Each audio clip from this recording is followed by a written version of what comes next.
Kenapa PC-ku panas banget? Sepanas-panasnya prosesormu, lebih panas lagi api neraka, brother. Karena Rasulullah SAW pernah bersabda, maka sesungguhnya api neraka jahanam dilebihkan 69 kali lipat lebih panas. Menurut hadis riwayat Al-Bukhari dan Muslim. Aku banget!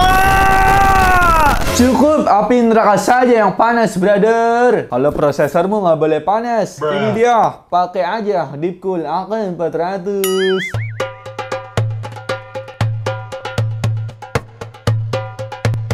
Assalamualaikum warahmatullahi wabarakatuh. Para antum-antum hadirin sekalian. Tadi teman saya CPU-nya atau prosesornya kemanasan gitu kan. Padahal ya panas-panasnya prosesor nggak sepanas api neraka. Kali ini kita kedatangan sebuah cooling atau air cooler dari brand yang sering kita review, yaitu Deepcool pastinya. Jadi sebenarnya Deepcool tuh nge-rebranding abis-abisan, Pak. Ya kan, dari mulai logonya di rebranding, terus dari mulai apanya di rebranding gitu kan, apa dah gitu. Terserah dia dah di rebranding semua. Terus Deepcool meluaskan pasarnya ke berbagai bidang. Waduh, nggak bidang sih. Kayak sekarang Deepcool udah bikin gaming gear ya kan. Ada keyboard, ada mouse juga, terus ada mousepad. Headsetnya belum nyusul kali ya. Dan ya bukan cuma itu doang, bukan logonya doang yang di rebranding, terus apanya dah di rebranding, tapi juga produk-produk yang lama di rebranding sama Deepcool gitu. Contohnya ini kita ada kedatangan sebuah cooling, yaitu air cooler Deepcool AK400. Nah, AK series ini bakal ngegantiin GMX series yang udah lama banget, yang udah pernah atau sering kita review juga. Terus ada AS series, Deepcool AS series itu bakal ngegantiin Assassin seriesnya dari Deepcool atau yang seri high end-nya gitu lah coy. Tapi buat harganya sendiri gimana ngap? Sebenarnya harganya sama aja kok sama yang GMX seriesnya. Saya sering review dan sering pakai juga Deepcool GMX seriesnya, dan kita ada bandingkan juga nanti ya untuk performanya antara Deepcool yang rebranding terbaru ini yaitu Deepcool AK400 dengan Deepcool GMX seriesnya. Oke?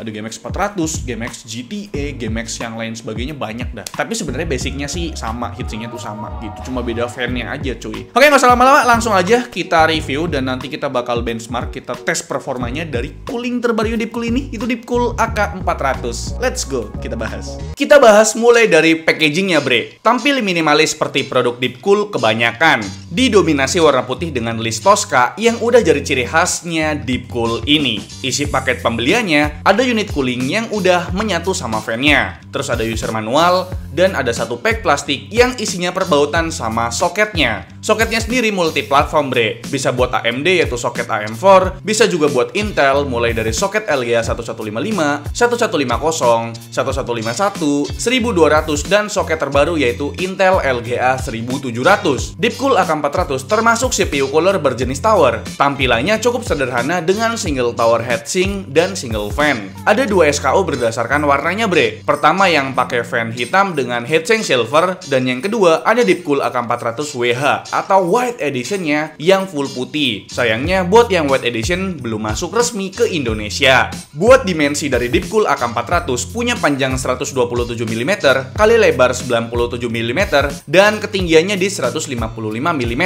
Ini yang perlu kalian perhatikan kalau mau ngambil cooling ini. Pastikan dulu kalau casing PC kalian punya CPU clearance lebih dari 155 mm biar gak mentok, bre. Kalau bobotnya sendiri lumayan juga nih, bre, 661 gram. Lanjut bahas tampilan AK400 ini. Tab covernya sekarang udah rapih nih, gak ada tonjolan heat pipe yang biasanya muncul di GMX series. Terus di tab covernya ini juga ada detailing kecil berupa logo Deepcool dengan aksen hijau Tosca. Heatsinknya ini punya jarak yang cukup rapat, diharapkan bisa kasih penyaluran panas yang lebih optimal, bre. Terus sekarang Deepcool udah makin estetik ya, bre. Sisi depan dan belakang heatsinknya udah modelin begini, gak polos gitu aja kayak seri GMX kemarin. Lanjut ke bagian kipasnya, tampil full hitam sampai ke frame-nya juga, bre. Kipasnya ini berdiameter 12 cm dengan fan speed dinamis antara 500 sampai 1850 rpm.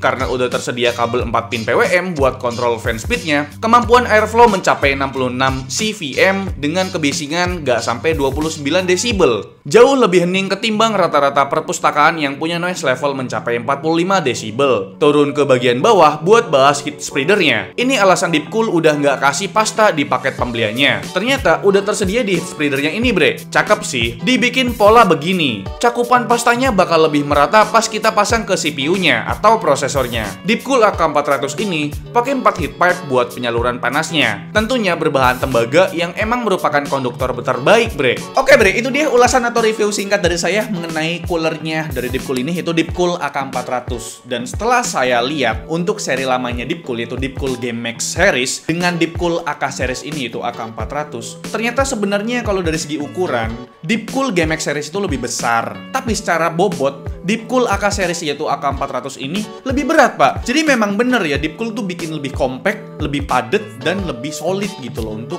kualitasnya ini bre. Dan setelah kita timbang, bener banget pak, kita timbang heatsinknya doang. Untuk Deepcool AK400 itu bobotnya sekitar 519 gram. Dan setelah kita timbang pakai kipasnya juga, benar sekali, Deepcool AK400 itu bobotnya 662 gram. Jadi perbedaannya sekitar 50 gram juga ya bre ya untuk bobotnya. Jadi memang Deepcool tuh udah ngimprove banget cooling terbarunya mereka. Dan dari segi kipasnya juga menurut saya bagus banget pak ya. Kualitasnya lebih bagus dari yang sebelumnya. Lebih tebel aja gitu loh kualitasnya. Dan kalau misalkan kalian kurang satu fan, Deepcool udah nyediain satu pasang dia punya pengunci. Jadi kalian bisa tambahin satu fan lagi biar jadi dual fan pak. Oke, sekarang langsung aja kita uji performanya dari ya ketiga cooling ini. Karena di sini kita ada 3 cooling nih. Pertama ada Deepcool AK400 pastinya. Kedua ada Deepcool Game Max GT EV2 White Edition. Dan ketiga dari brand lain yaitu ID Cooling 224 XT yang basic. Tapi dia dual fan, nggak apa-apa, kita tes dual fan lawan satu fan-nya Deepcool ini pak. Jadi kita tes dalam ruangan kurang lebih 26 derajat pakai AC pak. Jadi untuk ketiga cooling ini saya tes pakai tes bench saya pribadi, yaitu menggunakan prosesor AMD Ryzen 5 3600 yang jalan default. Defaultnya itu sekitaran 1,35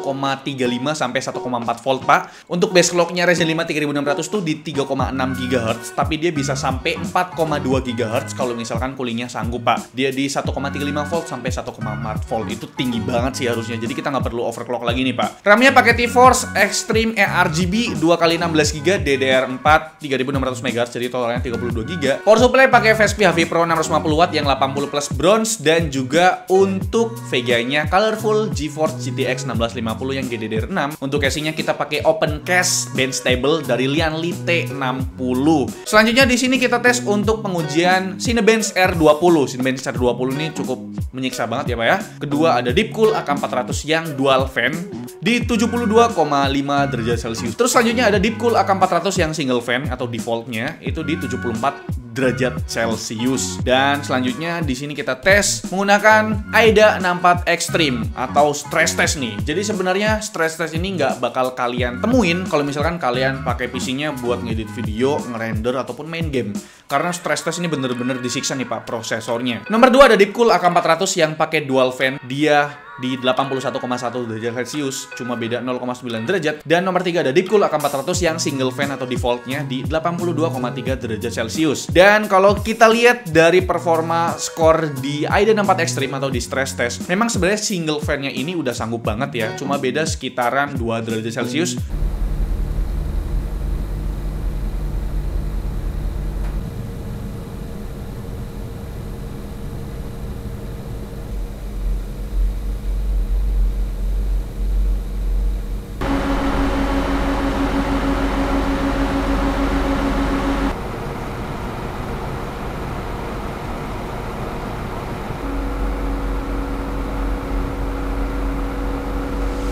Once upon a time we were both happy.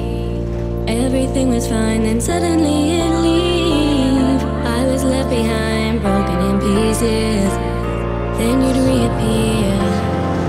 Sometimes we all feel a little afraid.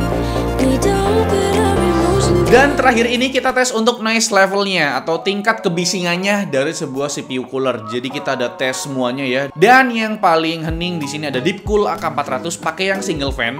Untuk idle-nya di 35,8 desibel, hampir mendekati untuk klaim dari Deepcool. Dan untuk full load-nya di 45,8 desibel pak. Jadi kalau misalkan dipakai dual fan sih harusnya bising dikit ya pak ya. Oke bre, jadi itu dia untuk performa dari ketiga cooling yang udah saya sebutkan ya. Dan sekarang kita ngomongin soal harganya nih. Untuk harga harganya sebenarnya nggak jauh beda sama yang versi lamanya ya, karena ini versi baru mungkin lebih mahal dikit Pak. Untuk harga dari Deepcool AK400 sekitaran Rp350.000. Dan gimana menurut kalian? Apakah Deepcool AK400 ini oke buat dipakai? Menurut saya sih buat Ryzen 5 3600 ya, buat jalan di 4,1 GHz masih aman-aman aja, masih enjoy di 70-an derajat Celcius Pak. Tapi buat main game nggak sampai 70, nggak sampai 65-an juga Pak. Jadi masih aman banget sebenarnya buat dipakein Ryzen 5 3600 atau Ryzen 7 3700 dah gitu. Oke, terima kasih udah nonton. Like video ini kalau kalian suka, dislike kalau saya jelek, dan jangan lupa untuk tekan tombol subscribe yang warna merah kalau misalkan kalian belum subscribe channel ini. Saya Alfian selaku di channel ini mengucapkan terima kasih. Sampai jumpa di lain video. Wassalamualaikum warahmatullahi